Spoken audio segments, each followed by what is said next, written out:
धर्म एव हतो हन्ति धर्मो रक्षति रक्षितः तस्मा धर्मो न हन्तव्यो मा नो धर्मो हतोस्बधित। ये श्लोक मनुस्मृति के 8वें अध्याय के 15वें श्लोक से लिया गया है। इसका अर्थ है कि जो लोग धर्म की रक्षा करते हैं उनकी रक्षा स्वयं हो जाती है। इसे ऐसे भी कहा जाता है कि रक्षित किया गया धर्म रक्षा करता है। यहाँ धर्म का आशय हिंदू, मुस्लिम, बौद्ध, जैन, ईसाई आदि से नहीं है। धर्म का आशय व्यक्ति के अपने कर्तव्य, नैतिक नियम, आचरण आदि से है। जो व्यक्ति इसका पालन करता है वह धर्म की रक्षा करने वाला होता है। मैं अनामिका आप सभी का हार्दिक अभिनंदन और स्वागत करती हूँ। जैसा कि पिछले कई दिनों से सनातन से जुड़े तथ्यों को लेकर आती रही हूँ और आप सभी का स्नेह सहयोग प्राप्त होता रहा है, परंतु कई जगह ये सुनने को मिल रहा है कि सनातन से जुड़े लोग रूढ़िवादी और अवैज्ञानिक हैं। तो आज मैं बात करूंगी धर्म और विज्ञान के पहलुओं पर। अल्बर्ट आइंस्टीन ने कहा था, धर्म के बिना विज्ञान लंगड़ा है और विज्ञान के बिना धर्म अंधा है। और उन्होंने यह भी कहा था कि मैं जितना अधिक विज्ञान का अध्ययन करता हूँ उतना अधिक मैं भगवान में विश्वास करने लगता हूँ। एक महान वैज्ञानिक ने हमें बता दिया कि सनातन और विज्ञान एक ही सिक्के के दो पहलू हैं और हम अभी भी तर्कों में उलझे हैं कि सनातन पिछड़ा है। तो आइए कुछ तर्कों पर बात करते हैं। आधुनिक विज्ञान कहता है कि हमारा ब्रह्मांड बहुत बड़ा है और हमारे ब्रह्मांड के समानांतर और भी ब्रह्मांड की संभावना है। सनातन ब्रह्मांड विज्ञान आज से हजारों साल पहले कह दिया था कि ब्रह्मांड एक अनंत संख्या से शुरू हुआ और बढ़ता जा रहा है। श्रीमद् भागवत के अनुसार इस एक सृष्टि के अलावा असंख्य सृष्टियां भगवान विष्णु में परमाणुओं की तरह चलते हैं। नासा और सेटी को अन्य ग्रहों पर जीवन के संकेत मिल रहे हैं। सर्न ग्रहों की सबसे बड़ी मशीन है जो बिग बैंग प्रयोगों पर काम कर रही है। अधिकांश वैज्ञानिक अन्य ग्रहों पर जीवन का पता लगाने की कोशिश कर रहे हैं। प्राचीन सनातन धर्म के अनुसार कई ऐसे अनेक ब्रह्मांड हैं जहां जीवन है। अथर्ववेद के अनुसार इंद्रलोक, ब्रह्मलोक, स्वर्गलोक, नर्गलोक, पाताललोक, सर्पलोक ऐसे लगभग 14 से ज़्यादा हैं। कुछ शोधकर्ताओं का कहना है कि हिंदू देवता वास्तव में एलियंस थे। हिस्ट्री चैनल के लोकप्रिय श्रृंखला प्राचीन एलियंस में भी इस बात का उल्लेख था। हमारी सनातन पद्धति, हमारी तकनीक, उनकी शक्ति और क्षमता, युद्ध और वास्तुकला जो सामान्य इंसान के लिए आसान नहीं था, ये सब दूसरे ब्रह्मांड के लोगों द्वारा समय समय पर पृथ्वी पर आकर हमें दिया गया।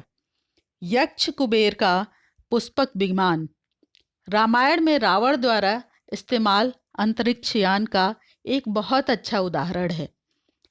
आधुनिक विज्ञान मानता है कि जीवन जल से शुरू हुआ। वर्षों पहले हमारे ग्रंथों में लिख दिया गया कि विष्णु भगवान का पहला अवतार ही मत्स्य अवतार था। पिछले कुछ वर्षों में वैज्ञानिक आविष्कार करते जा रहे हैं। मशीन और प्रौद्योगिकी के क्षेत्र में बिजली, इंजन, कंप्यूटर, ऑटोमोबाइल, हवाई जहाज, टेलीफोन, मुद्रण, इंटरनेट आदि ऐसे बहुत सी चीज़ें। सनातन में भी अपनी प्रौद्योगिकी थी। उनमें विमान, अस्त्र शस्त्र, ब्रह्मास्त्र जो आज का परमाणु हथियार है, दूरसंचार, योग, वेद आयुर्विज्ञान संस्थान, चिकित्सा विज्ञान, खगोल विज्ञान आदि ऐसे बहुत सी चीज़ें हैं जिनका पुराणों व शास्त्रों में वर्णन है।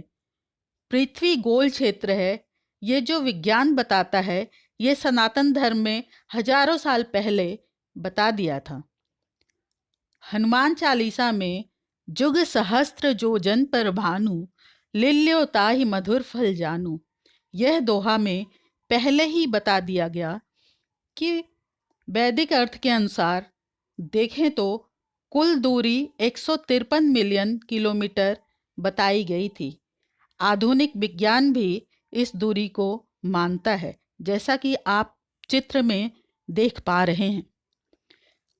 अगर अंग प्रत्यारोपण की बात करें तो आज का साइंस अनेक अंगों का प्रत्यारोपण करता है। सनातन धर्म में भी बहुत पहले ही कर दिया गया था। गणेश जी के शरीर पर भगवान शिव द्वारा सिर स्थापित करके। राम सेतु पुल सनातन इंजीनियरिंग का एक बेमिसाल उदाहरण है। पानी पर पत्थरों को तैराकर 5 दिन के भीतर बना देना, जो नल और नील द्वारा संपन्न किया गया। ब्रह्मास्त्र परमाणु हथियार से भी ज़्यादा क्षमता वाला शस्त्र एक बार में पूरी सेना को नष्ट कर सकता था। इसके अलावा अगर आज के समाज में जो हमारे पूर्वज हमें दे गए और हम अपने बच्चों को दे रहे हैं, उसमें भी वैज्ञानिक आधार हैं। जैसे सनातन धर्म में एक गोत्र में विवाह करने की परंपरा नहीं है। डिस्कवरी चैनल के बीमारियों से संबंधित एक कार्यक्रम में एक वैज्ञानिक ने कहा कि जेनेटिक अर्थात आनुवांशिक बीमारी न हो, इसका एक ही इलाज है, सेपरेशन ऑफ जीन्स, अर्थात अपने निकटतम रिश्तेदारों से विवाह नहीं करना चाहिए। ऐसे ही आता है कर्ण छेदन अर्थात कान छेदने की परंपरा। दर्शन शास्त्री मानते हैं कि सोचने की शक्ति बढ़ती है, जबकि डॉक्टरों का मानना है कि बोली अच्छी होती है। इसी प्रकार माथे पर तिलक, आँखों के मध्य से माथे पर एक नस जाती है। कुमकुम या तिलक लगाने से उस जगह की ऊर्जा बनी रहती है। जमीन पर बैठकर भोजन भारतीय संस्कृति की परंपरा है। विज्ञान कहता है कि पालथी मारकर बैठना एक योग आसन है। इस अवस्था में बैठने से मस्तिष्क शांत रहता है और मस्तिष्क शांत हो तो पाचन क्रिया सही रहती है। अब आगे है हाथ जोड़कर नमस्कार करना। वैज्ञानिक तथ्य ये है कि जब सभी उंगलियों के शीर्ष एक दूसरे के संपर्क में आते हैं और उन पर दबाव पड़ता है, तो एक्यूप्रेशर के कारण उनका सीधा प्रभाव हमारे आँख, कान और दिमाग पर पड़ता है। भोजन का आरंभ तीखे से और अंत मीठे से। इसका वैज्ञानिक तर्क है, तीखा खाने से हमारे पेट के अंदर पाचन तंत्र एवं अम्ल सक्रिय हो जाते हैं। इससे पाचन तंत्र ठीक से संचालित होता है। अंत में मीठा खाने से अम्ल की तीव्रता कम हो जाती है। इससे पेट में जलन नहीं होता। ऐसे बहुत से वैज्ञानिक तथ्य हैं जो सनातन से जुड़े हैं। ऐसा विशाल है हमारा सनातन धर्म और उसकी वैज्ञानिकता इतनी विशाल है कि आज भी हमारा विज्ञान उन्हीं बातों को साबित कर रहा है जो वर्षों पहले हमारे वेद ग्रंथों में लिखा जा चुका है। तो ये कहना अनुचित नहीं होगा कि सनातन धर्म और ऋषिगण आज के विज्ञान से कहीं बहुत आगे थे, पर विज्ञान भी हमारी आवश्यकता है। तो हमें धर्म और विज्ञान दोनों को साथ लेकर चलना है। नमस्कार। जय सनातन, जय भारत।